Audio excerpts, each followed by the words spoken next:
Hello everyone, my name is Winnie Canlas.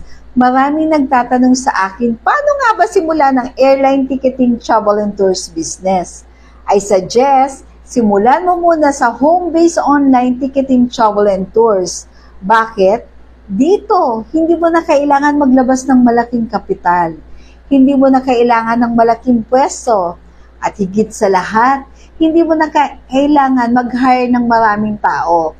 Ang tanging kailangan mo lang, cellphone or laptop at magandang internet connection or data connection.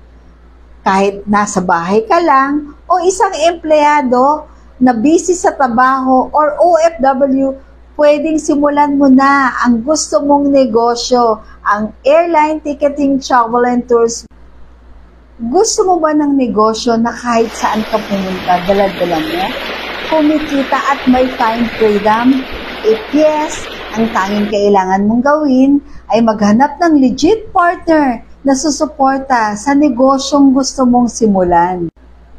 Disclaimer lang, this is not a get-rich-quick scheme kung yan ang hanap mo. I-skip mo ang bidyong to dahil totoong negosyo ang pag-uusapan natin dito at ayoko na masayang ang oras mo. Kaya, kung interesado ka, see you in my